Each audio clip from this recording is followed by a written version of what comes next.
মিনাখার যে অবস্থা এটা অত্যন্ত লজ্জার। কেন ইন্ডিয়ান সেকুলার ফ্রন্টের একজন মহিলা নেত্রী, তাকে যেভাবে থানা ডেকে এনে অ্যারেস্ট করেছে, এটাকে মেনে নেওয়া যায় না। আমরা বিগত দিনে বসিরহাট এসপি অফিসে ডেপুটেশন দিয়েছিলাম, শান্তিপূর্ণভাবে সেখানে কোনো রকম ভায়োলেন্স হয়নি, কোনো রকম অশান্তি হয়নি। কিন্তু আজকের সেই কথা বলে সন্দেশখালির ইস্যু নিয়ে আজকের যেভাবে আমাদের মহিলা নেত্রীকে হ্যারাসমেন্ট করা হচ্ছে, এটা অত্যন্ত অন্যায়। এর জবাব বাংলার জনগণ গণতান্ত্রিক পদ্ধতিতে আগামী দিন নিশ্চয়ই দেবেন এবং আগামীকাল আমাদের নেত্রীকে কোর্টে তুলবে, কোর্টে সেখানে জামিন হবে, এটা আমাদেরকে জানানো হচ্ছে। আমরা ভাবতে পারছি না যে মানুষ কি গণতন্ত্র হারিয়ে ফেলেছে। মানুষ সে গণতান্ত্রিক পদ্ধতিতে তার মুখের বক্তব্য রাখবে, সে কথা বলবে। বাবা সাহেব আম্বেদকর যে দেখিয়ে গেছেন যে পথ, সেই পথে তারা চলবে।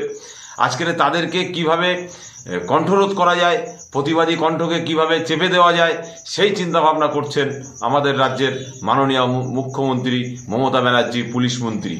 এটা অত্যন্ত লজ্জার। আমরা আশা করছি তিনি জামিন পাবেন এবং জামিন পাওয়ার পরেই আমরা এটা নিয়ে যতদূর পর্যন্ত যাওয়ার, যে সমস্ত পুলিশ প্রশাসনরা অন্যায়ভাবে আমাদের নেত্রীকে অ্যারেস্ট করেছেন, আমরা আইনি লড়াই, আইনি সংগ্রাম আমরা চালিয়ে যাব। এর শেষ দেখেই আমরা ছাড়ব। হ্যাঁ হ্যাঁ হ্যাঁ, না না ঠিক আছে, সরিয়ে নিয়ে এসো। ভয়েস যাবে না কিন্তু, ওই তো ভালোই দেখা যাচ্ছে। ঠিক আছে, সুন্দর। হ্যাঁ, থানাটা একটু ঘুরিয়ে নাও ওইদিকে।